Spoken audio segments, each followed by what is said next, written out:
Okay, now that your Auto Z sensor is reassembled, we're going to go ahead and reinstall it.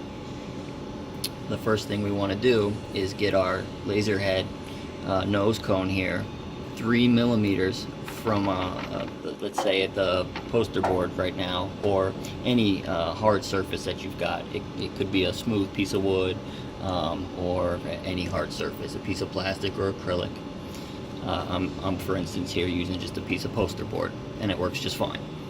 So what we want to do is go ahead and use our millimeter step gauge, and we're going to go to the third notch there, or 3 millimeters, and set it down under the nose cone, and then go ahead and drop the laser head.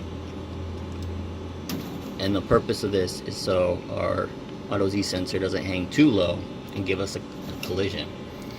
Go ahead and drop that down, and make sure now we'll go ahead and retighten our laser head there and use the putty knife.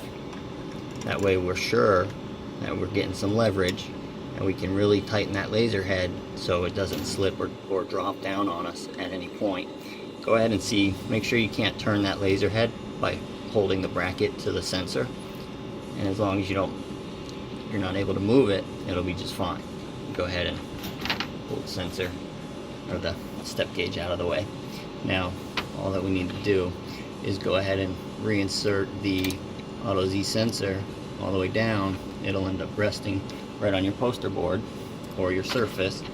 Go ahead and take our Allen wrench to lock it in place, and go ahead and you're going to want to now go ahead and we can let the Allen wrench just kind of hang there for a minute, and we're going to need to look up here at the top and see when we trip our light.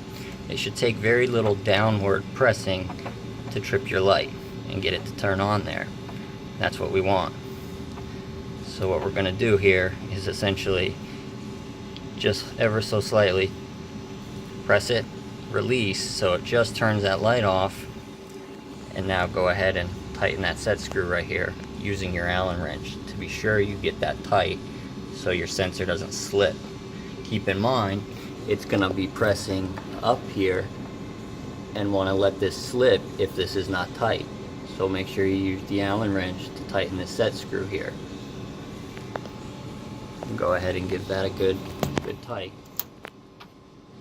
so your sensor doesn't slip, and then we'll check it to be sure.